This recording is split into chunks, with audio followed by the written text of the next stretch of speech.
rekam. Baik, jadi manusia itu tidak akan lepas dari dua kondisi. Kondisi yang pertama adalah kondisi asbab, yaitu ketika seseorang harus berada pada makom asbab. Dia harus bekerja, dia harus mencari nafkah, ya, harus mengambil sebab agar dia bisa melangsungkan kehidupannya. Adapun yang kedua yaitu wasaniyatu an yajida nafsahu ma'zulan an sultanil asbab. Ini ada sebagian hamba Allah yang dia dijauhkan dari makom asbab. Ya, Allah Subhanahu wa taala sudah jamin rizkinya. Ya, Allah sudah jamin makanan, minumannya, tempat tinggal, biaya kehidupannya sudah Allah jamin. Laisa lahu sabilun ilaiha, tidak ada jalan untuk ke sana. Ya, mau bekerja, dia ada kewajiban yang utama. Ittaqunu ba'idatan an mutanawiliha wa 'anil munakh alladzi aqamahu Allahu fihi.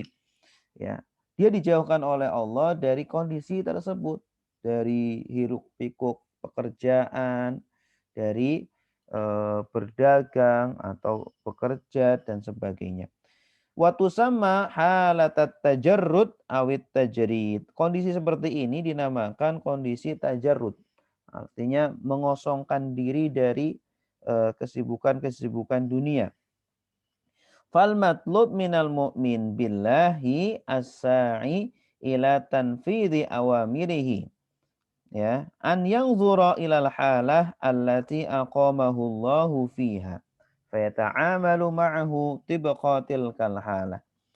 Nah, maka kita sebagai seorang mukmin yang beriman kepada Allah Subhanahu wa taala, ya, kita dituntut untuk melakukan semua perintah-perintah Allah. Nah, dan kita juga dituntut untuk melihat kondisi kita. Kira-kira kita berada di makom mana? Kita berada di makom asbab, ya, yang dimana kita harus mencari nafkah, harus mencari rizki, bekerja, atau yang kedua, makom tajrid, di mana kita sudah dijamin oleh Allah rizkinya, tidak perlu bekerja, kita cukup melakukan kewajiban kita, seumpama belajar, ya, sebagai seorang mahasiswa atau siswa, ya, atau beribadah, ya, seperti santri.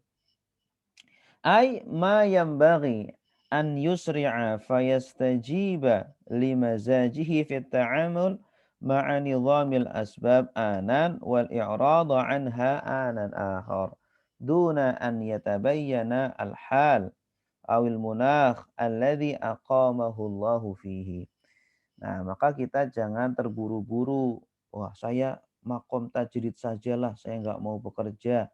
Oh, atau aduh udahlah saya makom asbab saja, saya bekerja saja nggak usah berada di makom tajrid. Nah, jangan terburu-buru untuk menentukan salah satu dari keduanya. Ya, kita harus melihat kondisi kita. Kalau kita punya kewajiban, kita punya istri, punya anak, kita punya kewajiban untuk memberi nafkah kepada mereka, berarti kita pada makom asbab.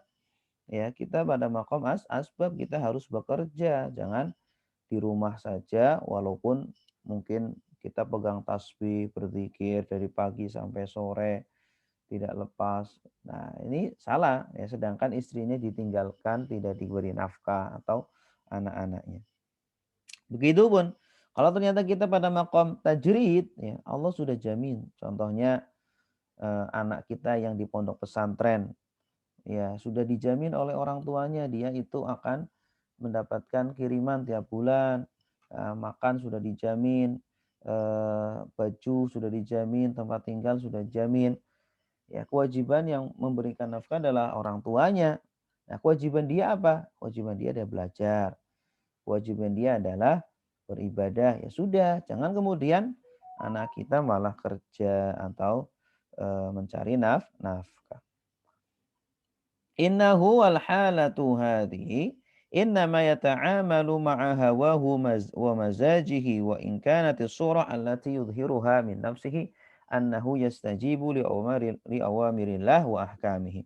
Nah, maka kita harus jeli, ya, harus jeli melihat kondisi kita masing-masing. Jangan turuti kemauan hawa nafsu kita saja. Oh, udahlah saya makom asbab saja. Kemudian dia apa namanya bekerja aja. Si santrinya itu atau anak kita bekerja padahal harusnya belajar, atau kebalikannya, seorang bapak, aduhlah saya belajar sajalah, saya ikut majelis taklim di sana sini, kemudian nggak bekerja, ya, padahal dia ada keluarga yang harus dinafkahi. Nah, maka di sini Al-Syekh Muhammad Said Ramadan Al-Buti mengingatkan kita agar melihat kondisi kita. Kita ada di makom tajrid atau di makom asbab. Ya, walaupun secara zahirnya ada orang beribadah terus, kemudian orang berzikir terus di masjid terus, tapi ternyata dia punya kewajiban, keluarganya belum dinafkahi, anak-anaknya belum dinafkahi. Nah, maka walaupun secara zahir dia sedang beribadah, sebenarnya dia sedang bermaksiat kepada Allah, ya, karena menelantarkan keluarganya. Tilka hiya khulasatu ma'na hadhil hikmah. Walakin falnufassil al-qawla fiha fi daw'i suwarin minal waqa'i' allati yata'arradu laha kullun minna. Nah, inilah makna ringkas dari hikmah di atas, ya. Makna hikmah di atas yang mengatakan iradatuka at-tajrid ma'a iqamatillahi iyyaka fil asbab minasyahwatil khafiyah.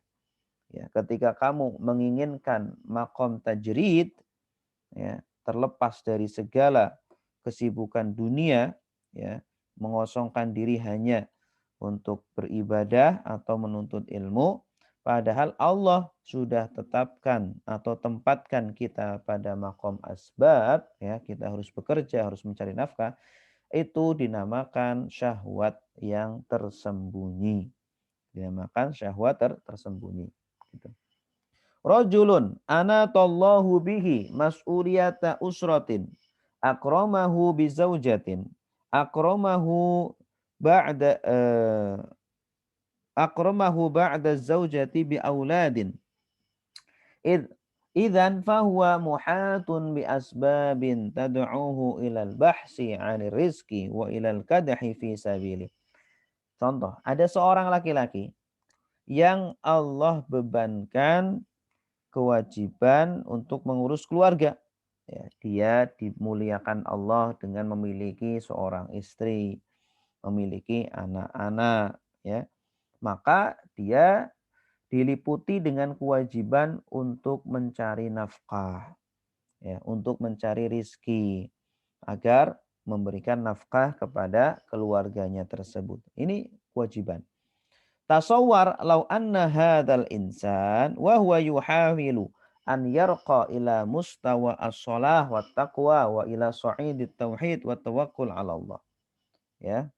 Qala fi nafsihi la hajata bi ila suq wal qad fihi min ajli rizqi li anni muqinun biqaulillahi ta'ala fabtaghu 'indallahi rizqa. Al-Ankabut. Ya.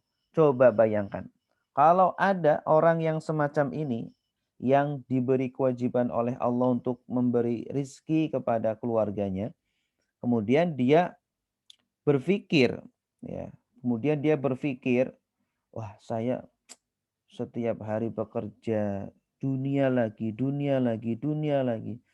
Kemudian dia, aduh, saya pengen jadi orang soleh, saya ingin meningkatkan ketakwaan saya kepada Allah, saya pengen tawakal saja kepada Allah. Udahlah, saya nggak butuh itu pergi ke pasar, kemudian bekerja, berdagang di sana. Nggak perlu saya pergi ke kantor, nggak perlu saya bekerja, dan seterusnya. Karena saya yakin dengan rizki Allah. Allah sudah berfirman, "Fabtaghu 'indallahi ar-rizq." Udahlah, carilah rizki dari Allah, dari sisi Allah saja. Udahlah, berzikir saja, ya Rozak, ya Rozak, ya. Ya rozik. Nah, terus dia berdoa, berzikir saja kepada Allah tanpa dia mencari asbabnya, ya, mencari sebab datangnya rizki. Maka ini orang salah tempat, ya. Berarti salah bertindak, salah berpikir. Wa muqinun bi annal asbaba al-madiyata kullaha junudun biyadillah. Dia yakin bahwasanya semua asbab-asbab rizki itu tentara Allah. Fala anqati' an masyaghilid dunya wa aswaqiha ila ibadatillahi azza wa jalla. Akhirnya dia memutuskan diri untuk terputus dari kesibukan-kesibukan dunia, dari pasar, dari kantor, dari semua pekerjaan-pekerjaan. Udahlah, saya ibadah saja kepada Allah. Toh nanti Allah akan memberikan rizki itu. Bukannya Allah sudah menjamin rizki setiap orang. Gitu. Wa qata'a nafsahu fi'lan 'anis suq wa 'an asbabir rizki wal kadhi bi hujjatin annahu yusabbihu ma'allah. Yasbah ma'allah fi bihari tauhid. Oh, udahlah, saya nggak mau bekerja, saya nggak mau ke pasar, saya nggak mau mencari nafkah, nggak mau repot-repot, karena saya mau berenang di tauhidnya Allah, berenang bersama Allah di lautan tauhid, tawakal kepada Allah. Wa annahu yara al-musabbib wa la yuridu an yata'amala ma'al asbab. Dia hanya mau bermuamalah dengan al-musabbib, yang memberikan sebab, yaitu Allah, dan dia tidak mau bermuamalah, berinteraksi dengan asbab-asbab, yaitu pekerjaan-pekerjaan itu. Wah, inna hadzal insan yantabiqu alaihi hadza al-juz'u al-awwalu min hikmati Ibni Athaillah. Nah, orang yang seperti ini, ya, ini disindir oleh Imam Ibnu Athaillah pada hikmah yang tadi, bagian hikmah yang pertama, yaitu apa? Iradatuka at-tajrid. Ketika kamu menginginkan pada makom tajrid, ingin terlepas dari kesibukan-kesibukan dunia. Padahal Allah Subhanahu wa taala tempatkan kamu pada makom asbab, ya. Maka itu termasuk syahwat yang samar, ya. Seorang kepala keluarga itu berada di makom asbab, ya, karena dia punya kewajiban untuk menafkahi dirinya dan keluarganya. Jangan malah kemudian dia inginnya fokus ibadah saja. Ya, fokus di masjid saja, fokus berzikir saja, jangan, ya.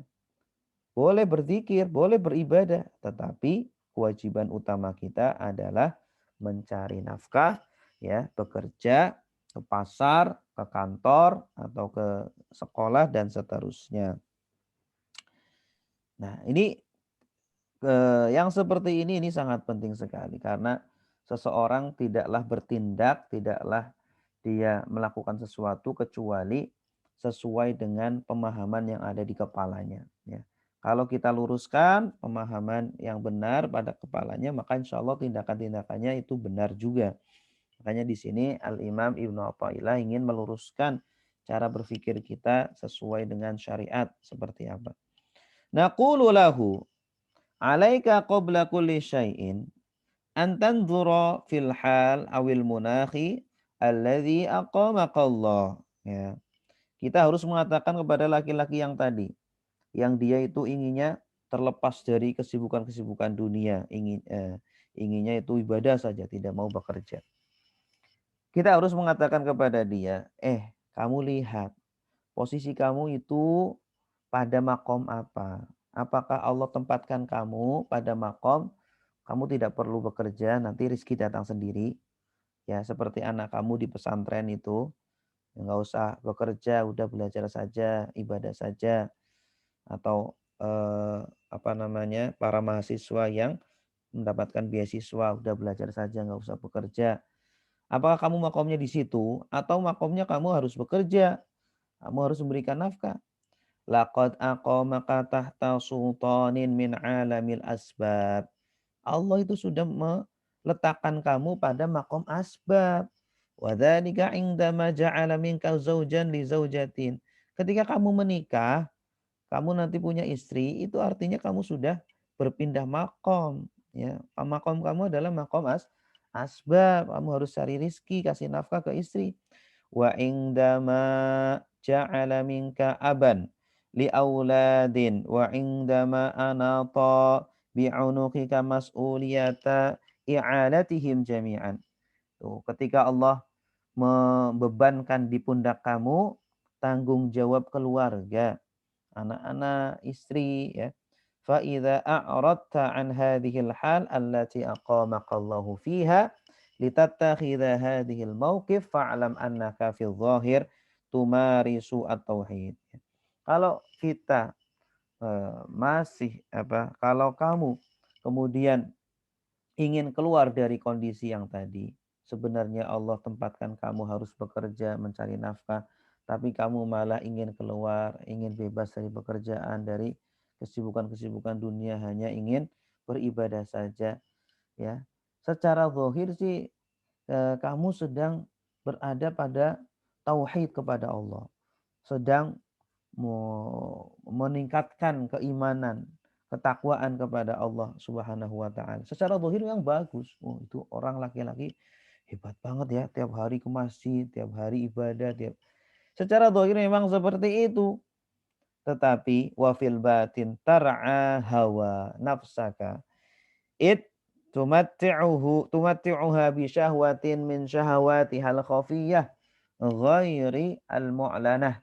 Tapi sebenarnya di dalam hati kita itu ada syahwat yang sangat samar sekali yang tidak terlihat, ya, yang dilakukan oleh kita. Kita ketika itu berarti sedang mengikuti hawa nafsu kita, ya, yang ada di dalam hati kita, karena tidak sesuai dengan tuntunan syariat yang sebenarnya seperti apa. Tuntunan syariatnya harusnya kita malah bekerja, sudah bekerja saja. Adapun mau beribadah, ya silakan, asalkan tidak mengganggu kewajiban utama kita. Nah, maka dari itulah para ulama itu saling menekankan kepada kita agar punya prioritas dalam kehidupan. Prioritas dalam kehidupan kita yaitu apa? Nah, itu didahulukan dulu. Nanti setelah itu baru kesibukan-kesibukan berikutnya. Mutatalli'an ila an tadabaha bainan nas bi annaka munsharifun 'anid dunya ila Allah wa annaka la tata'amalu ma'al asbabi bal ma'al musabbib. Ini bisa jadi menjadikan orang tadi itu riya, menjadikan orang tadi ingin berbangga-bangga di hadapan orang-orang. Ya, dia ingin dikatakan, oh saya, kamu sibuk aja dengan pekerjaan, oh kamu sibuk aja dengan dunia, udah tinggalkan pekerjaan dunia, oh rezeki sudah dijamin sama Allah, udah kamu kayak saya nih, saya fokus ibadah saja. Nah, saya tidak akan bermuamalah, berinteraksi dengan asbab. Saya akan berinteraksi langsung dengan Allah yang memberikan asbab. Allah yang membolak-balikan asbab. Nah, ini secara zahir kayaknya betul sih. Iya, betul sih. Ternyata dia salah. Wa hadza ghalatun kabirun. Ini kesalahan yang besar. Wa khatirun, dan berbahaya. Fi mizanid din wa syar'i, dalam timbangan agama dan syariat. Ya, dalam timbangan agama dan syariat. Karena semua tindakan kita harus sesuai dengan timbangan agama dan syariat. Gitu. Wa najji sahih fi awamirillah wa hikamih. Dan sesuai dengan tuntunan yang benar, sesuai dengan perintah Allah dan hikmah-hikmahnya. Anta'lama anna Allah azza wa jalla indama ja'ala minka rabban li usratin faqad hammalaka mas'uliyata i'alatiha. Nah, orang tersebut harus tahu ketika Allah sudah membebankan di pundaknya tanggung jawab keluarga, ya, maka dia harus menanggung beban tersebut, gitu. Ya, tanpa harus meninggalkan berzikir atau beribadah pada Allah. Innaka la tata'amalu fi hadhil halah ma'allahi min ajli nafsika bina'an ala siqatikal khassa bihi fi haqqi dzatika wa innama tata'amalu ma'ahu min ajli usratika, ya. Jadi ketika kita bekerja, ya, ketika kita bekerja itu kita tidak sedang menuruti hawa nafsu kita saja. Tidak sedang ini orang penyembah dunia, tidak. Kita itu sedang melakukan kewajiban kita. Kewajiban kepada diri kita, kewajiban kepada keluarga kita, istri dan anak kita.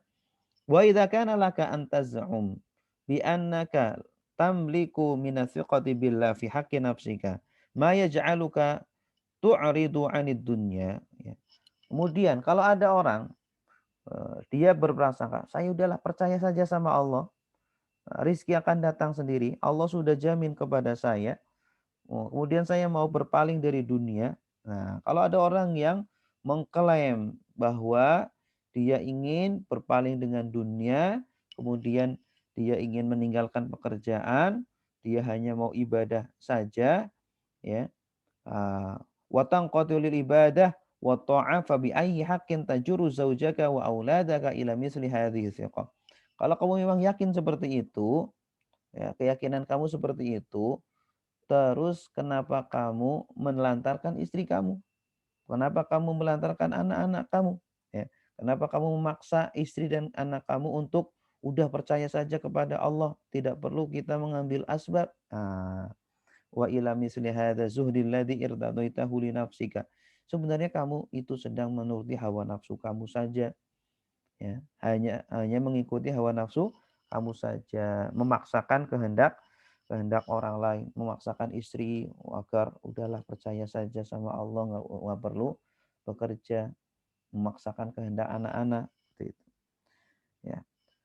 Qul li hadzal insan innallaha aqamaka baina kaffataini min mizani syar'ihi indama qala laka was samaa'a rafa'aha wa wada'al mizan alla tadghaw fil mizan wa aqimul wazna bil qisti wa la tukhsirul mizan, ya. Coba katakan kepada orang tersebut, ya, sesungguhnya Allah Subhanahu wa taala telah menempatkan kamu pada antara dua kondisi timbangan syariat, ya. Allah apakah menempatkan kamu pada makom asbab atau makom tajrid, ya, dan jangan kemudian kita berpindah-pindah. Kalau di makom asbab kewajiban kita harus menafkahi, ya sudah di situ. Jangan malah kemudian berpindah-pindah. Karena Allah Subhanahu wa taala telah meletakkan timbangan-timbangan di dunia ini. Ya, dan janganlah kita keluar dari timbangan tersebut. Jangan kita malah pilih-pilih sendiri. Harus kita berjalan sesuai dengan timbangan Allah. Innaka la ta'ishu li nafsika bal ta'ishu li usratika. Kamu itu hidup tidak sendirian. Hidup tidak untuk diri kamu sendiri saja, tetapi kamu hidup untuk keluarga kamu juga, ya. Kecuali kamu sendirian, kamu bujangan, ya, tidak punya tanggung jawab apa-apa, ya monggo silakan, ya. Tapi kamu punya istri, kamu punya anak-anak, ya, punya keluarga. Walladzi yatahakkamu bisulukika diniyan huwa mizanu asy-syar'i. Yang menentukan cara hidup kamu seperti apa sesuai dengan agama yang benar adalah timbangan syariat. Syariatnya bilang seperti apa. Ya, kalau kita belajar fikih, kamu sudah menikah, kamu harus ngapain? Ya harus menafkahi lah. Ya, kenapa kok keluar dari kewajiban tersebut? Nah, wasyar'u yukallifuka bi an tuhayyi'a laha aisyan raghidan juhda istita'atika. Padahal syariat membebani kamu, menyuruh kamu untuk mempersiapkan kehidupan yang memuaskan, kehidupan yang menyenangkan untuk keluarga kamu sesuai dengan kemampuan kamu.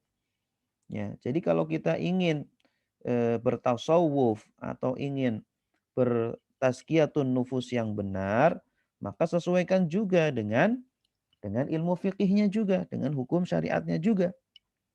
Wa bi an turabbi auladaka tarbiyah al-jismiyah wan nafsiyah wal aqliyah at-tammah wa likulli dzalika asbabun aqamahallahu amamaka. Ya. Jadi kamu tetap harus bekerja, harus mencari nafkah dan juga harus mendidik anak-anakmu dengan pendidikan ya jismani, ya tubuhnya agar menjadi sehat, menjadi kuat, wan nafsiyah, pendidikan jiwanya, mentalnya menjadi mental yang baik, moral yang baik. Kemudian wal aqliyah, akal pikirannya menjadi generasi yang cerdas, yang pintar, yang sempurna. Walikulli dzalika asbab. Semuanya itu butuh asbab, ya. Butuh perantara-perantara. Ya harus kita bekerja. Kita harus menyekolahkan mereka. Kita harus menyiapkan rumah, makanan, pakaian untuk mereka semuanya, ya. Dan itu semuanya diperoleh dengan cara bekerja, tidak dengan cara zikir saja kemudian apa uang turun dari langit. Emang kita nabi, emang kita rasul, ya. Walau annaka a'radta an hadhil asbab wa anta ta'ishu fi khidammiha fa ma'na dhalika annaka tusi'ul adab ma'allah bi'aradika an nizamihil kauni. Kalau kita ngotot, kemudian kita ingin hidup ya terus dalam ibadah saja, tidak mau berinteraksi dengan asbab, tidak mau bekerja dan seterusnya.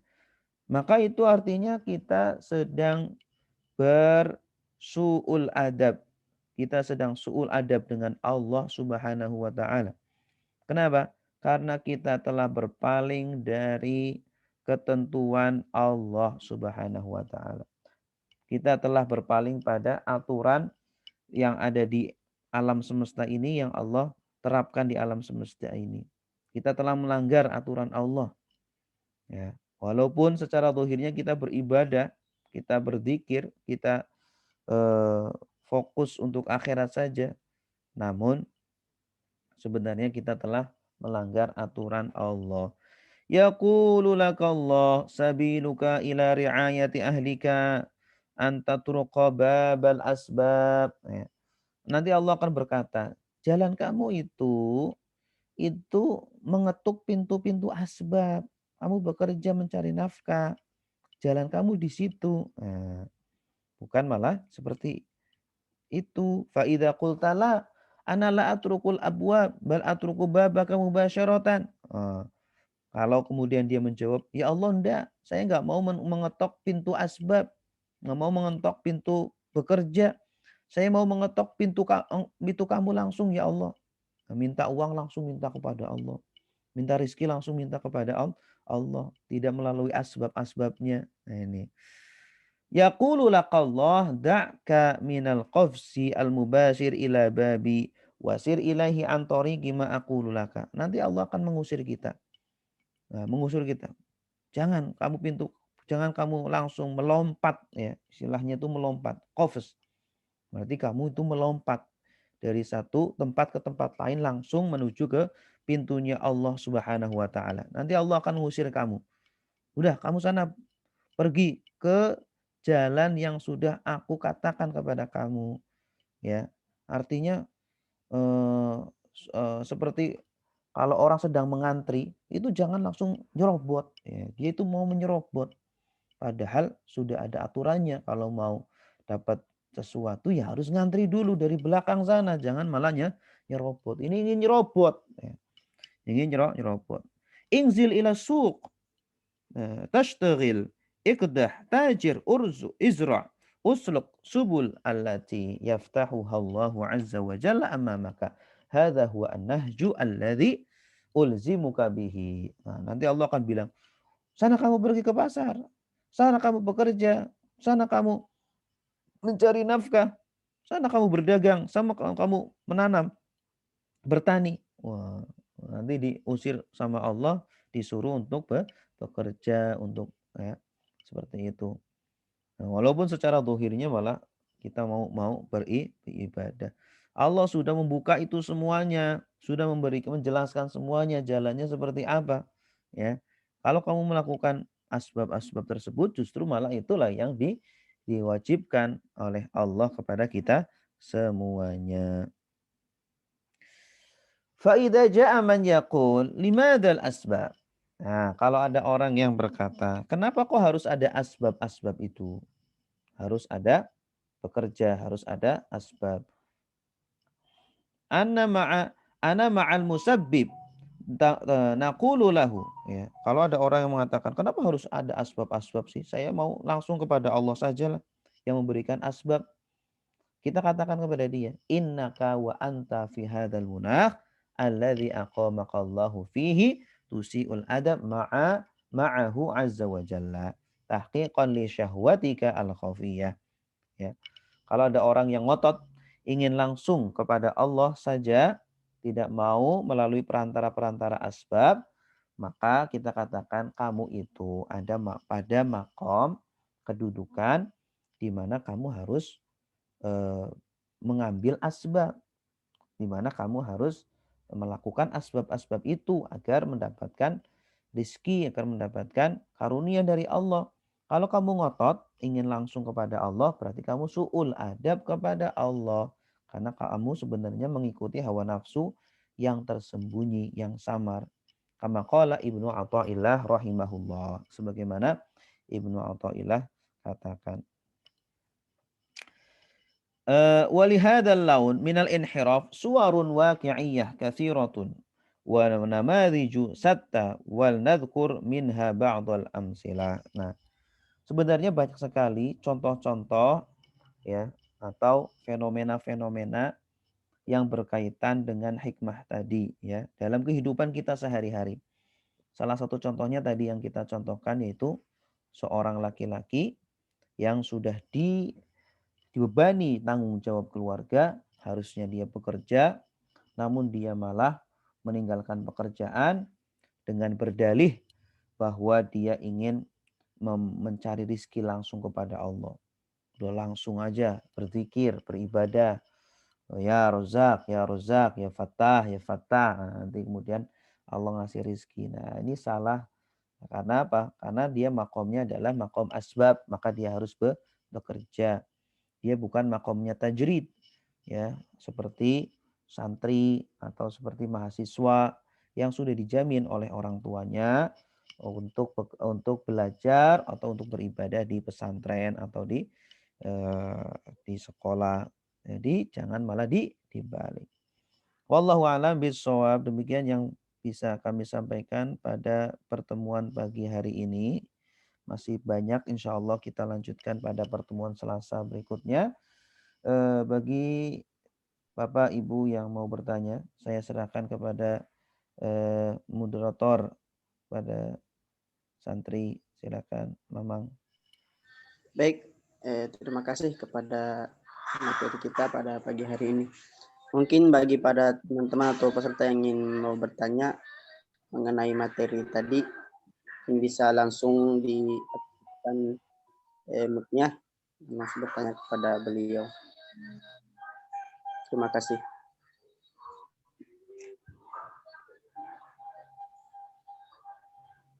Pak Ustadz, ini yang materi ini masuknya ke pelajaran apa Pak Ustadz? Ini pelajaran tasawuf atau Tadi akhlak. saya ketinggalan. Apa? Tasawuf atau akhlak. Hikam. Oh ya, akhlak ya, iya. Akhlak ya. Tasawuf akhlak. Tadi ketinggalan. Waalaikumsalam warahmatullahi wabarakatuh. Afwan Ustadz, izin bertanya. Silakan Ibu Hikmah. Tasawuf Pak, akhlak. Sesuai dengan materi yang tadi Ustadz, sebelumnya kami juga pernah mempelajari tasawuf. Ya. Begini Ustadz, mohon maaf. Terkadang dalam dunia yang nyata ini ada titik-titik kejenuhan beraktivitas. Seperti itu Ustadz.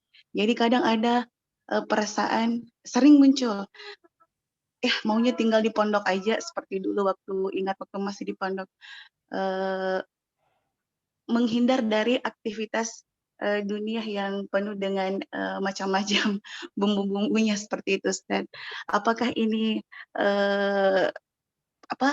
pikiran seperti ini tidak tepat atau seperti apa Ustaz menghadapi dunia yang nyata ini. Nah, terkadang kita mengalami atau fase-fase titik jenuh melakukan aktivitas-aktivitas yang seperti tadi yang kadang yang kami kira kayaknya terlalu banyak dunianya lagi, akhirnya kayak imannya keluar lagi atau sangat turun gitu, Ustaz. Jadi seperti mau pergi jauh, mau tinggal di hutan, mau tinggal di pondok atau mau masuk pondok aja tinggal sana gitu. Terus kadang ada terbesit seperti itu. Bagaimana cara menghadapi perasaan-perasaan atau pikiran-pikiran seperti ini, Ustaz? Iya. Syukran jazakumullah khair. Oh iya, Ki. Jadi ada pertanyaan, terkadang kita berada pada titik jenuh ya dari pekerjaan-pekerjaan setiap hari kita.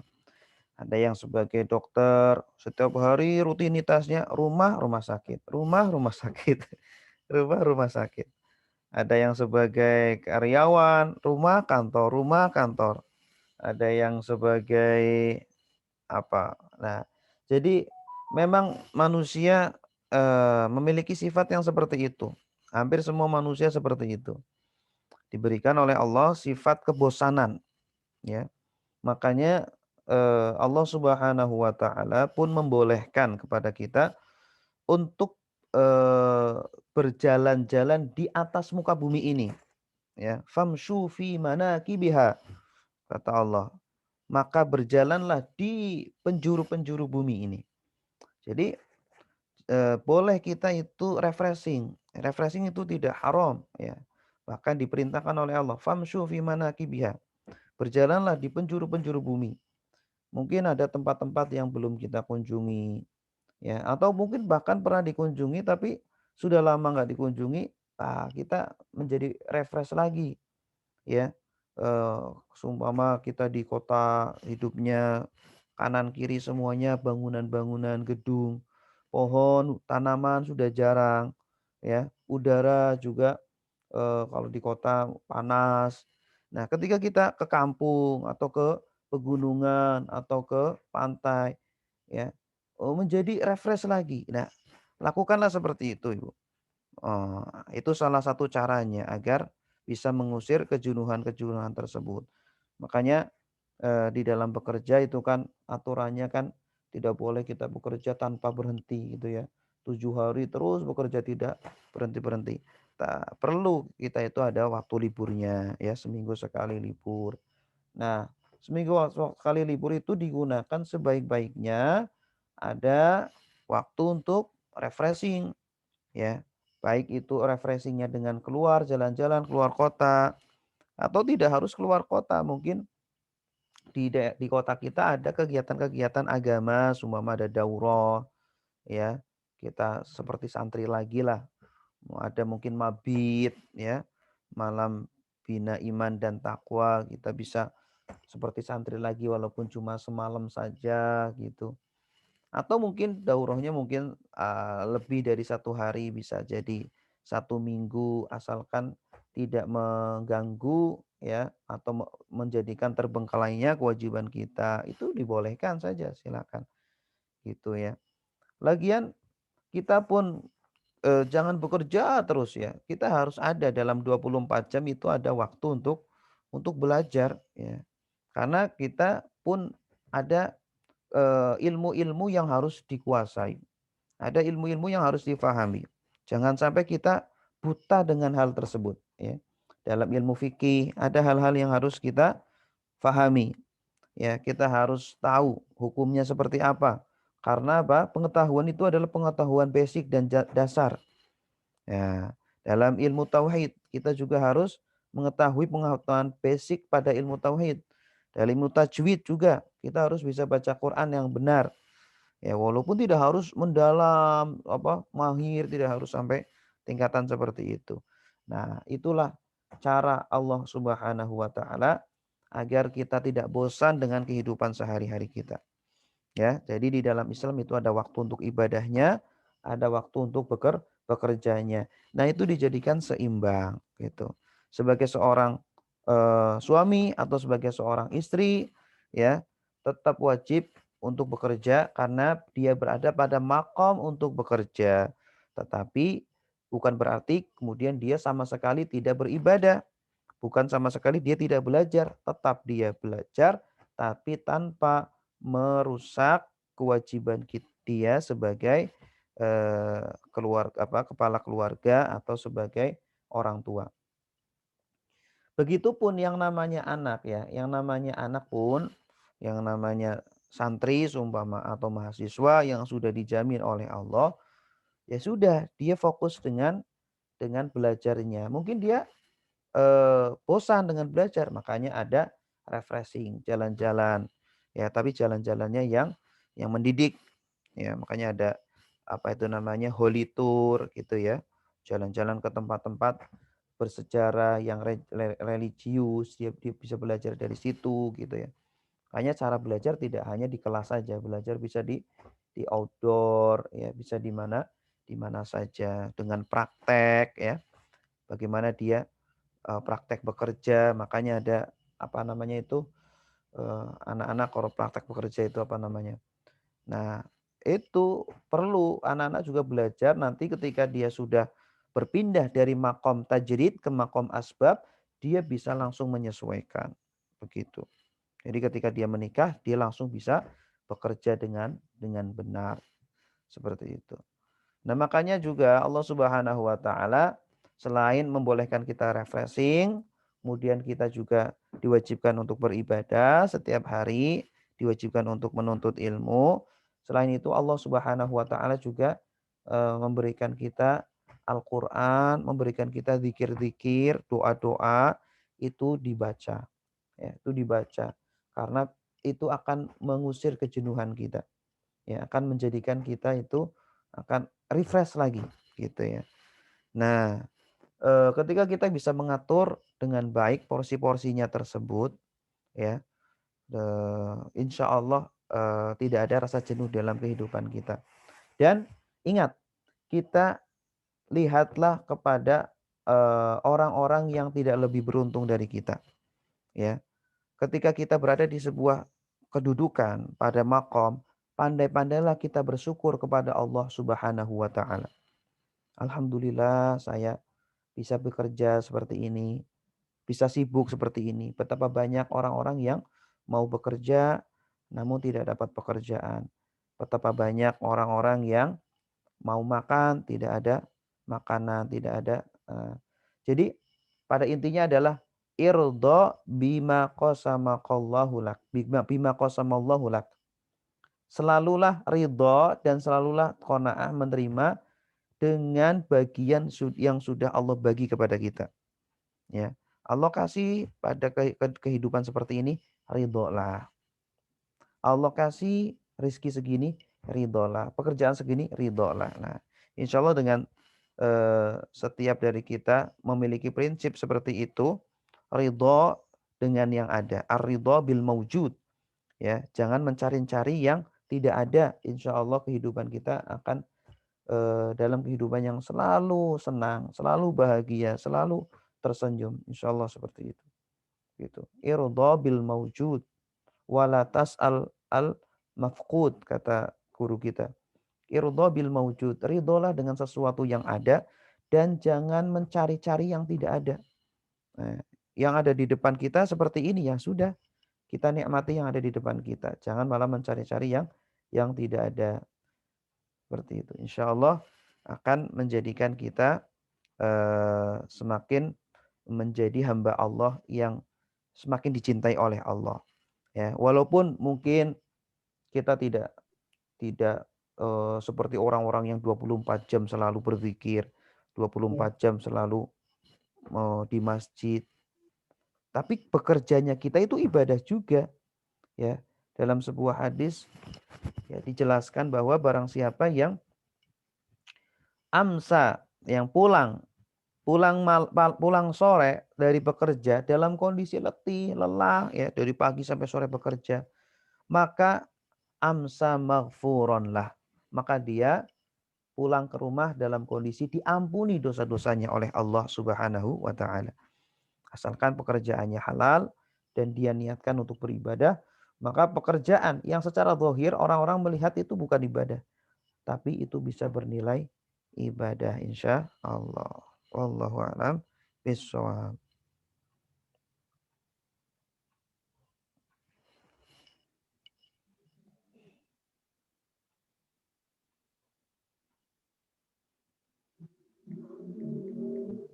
Baik, mungkin itu penjelasan dari guru kita Ustaz Khairul Anam. Ini ada pertanyaan di lewat chat Ustaz. Saya bacain dari Nurul Arifah Hilda. Afwan izin bertanya, jika ada seorang mahasiswa yang memang ia diberikan makom tajrid, kemudian orang tersebut menginginkan untuk bisa merasakan makom asbab yang tujuannya untuk bisa mengamalkan ilmunya, apakah ia bisa dikatakan sebagai orang yang kurang bersyukur atas kecukupan nikmat yang diberikan Allah kepada orang tuanya, padahal orang tuanya sudah menjamin agar anaknya lebih fokus pada pelajarannya saja tanpa memikirkan hal-hal yang lain yang kadang ditakutkan mengganggu waktu belajarnya. Jazakallah khair Ustaz. Iya. Nah, inilah yang sesuai sekali dengan hikmah tadi. Seorang siswa atau seorang santri atau seorang mahasiswa itu sudah memiliki kewajiban dia belajar, fokus, ya, harus totalitas belajar. Nah, ketika dia ingin bekerja, ya, dengan dalih dia ingin mengamalkan ilmunya tersebut, maka sebenarnya itu keinginan tersebut adalah syahwatun khafiyah, syahwat yang samar, yang tersembunyi. Ya, seolah-olah baik, oh nanti biar saya bisa mengamalkan ilmu saya, udahlah saya bekerja saja, ya. Padahal orang tuanya sudah menjamin. Ya, kecuali kalau bekerja itu adalah seperti ya apa namanya itu yang di kuliah itu apa namanya sih, PKK atau apa itu? Praktek kerja PKL, ya, PKL.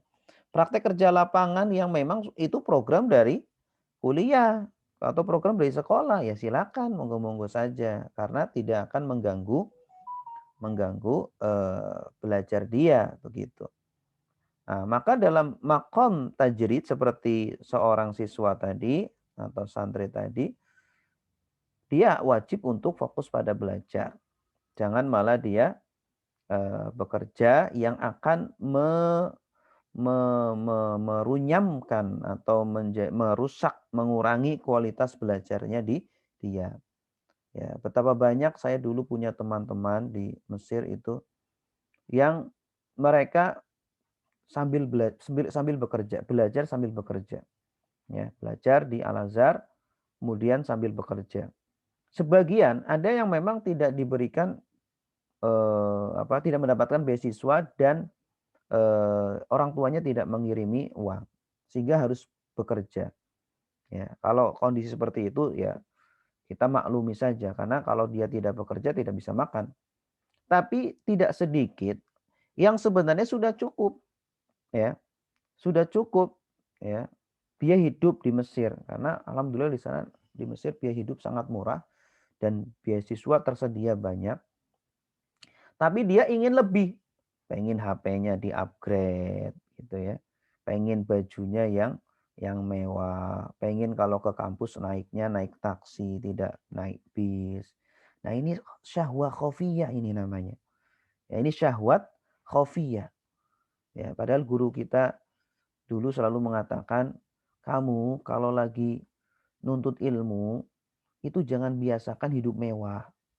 Jangan biasakan ya makan makanan yang enak.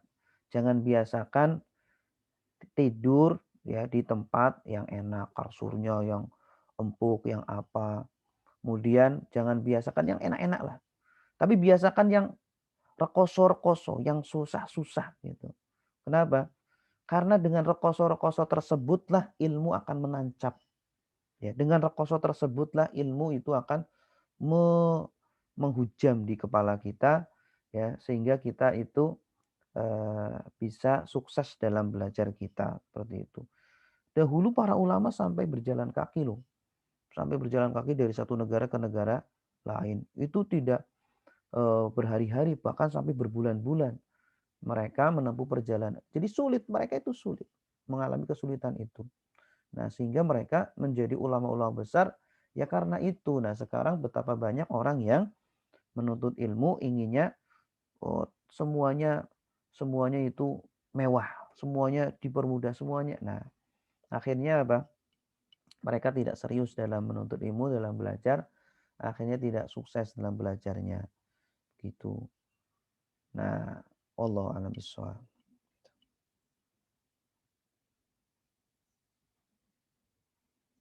Baik, terima kasih jawaban dari guru kita. Oh, ada pertanyaan Afwan, apakah kajian ini ada akun YouTube-nya? Dan apa kajian ini di-share ke YouTube, Ustaz? Ya, Ibu Nurul ada di mana?